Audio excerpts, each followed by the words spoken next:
Mesdames et messieurs, bonjour, bienvenue dans cette revue de presse avec mademoiselle Esther Moussika.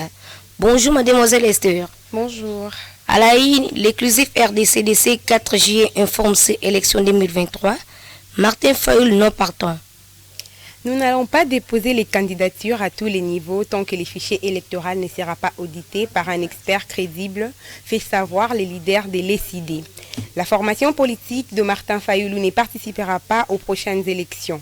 Ainsi, on a décidé son président qui a annoncé la nouvelle le lundi dernier au cours d'un point de presse tenu à Faden House à Kinshasa. En en croire le président de l'ECD, les processus électoraux tels que menés par les commissions électorales nationales indépendantes ne donnent pas de garanties quant à la tenue d'un scrutin crédible et apaisé. Ne voulant pas cautionner la forfaitaire de Denis Kadima, Martin Fayoulou a levé l'option de ne pas aligner les candidats de son parti à tous les niveaux. L'émargement dérive dangereusement d'un groupe de prélats catholiques. Tshisekedi rappelle les clergiens à l'ordre républicain.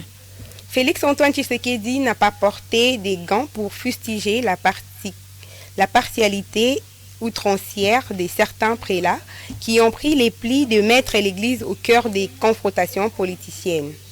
Le chef de l'État qui a loué des qualités de l'évêque de Mbuji-Mayi et celles du président de la conférence épiscopale nationale du Congo-Sanko, Monseigneur Marcel Outemba-Tapa, a invité toutes les autorités de la première confession religieuse congolaise à s'impliquer dans une collaboration positive avec l'État en évitant de diviser le peuple congolais en prenant fait et cause pour tel ou tel autre camp politique. L'actualité au monde avec France 24. Paris va livrer des missiles longs portés à Kiev. Moscou promet des contre-missiles. Le premier missile de longue portée Scalp dont le président français Emmanuel Macron a annoncé la livraison sont déjà arrivés en Ukraine, a annoncé une source militaire française. Le premier missile ont été livrés en même temps que notre président l'annonçait, a indiqué cette source en marge du sommet de l'OTAN à Vilnius. Emmanuel Macron a annoncé lors de son arrivée au sommet que la France avait décidé de livrer de nouveaux missiles permettant des frappes dans la profondeur à l'Ukraine. Merci de nous avoir suivis. À la prochaine.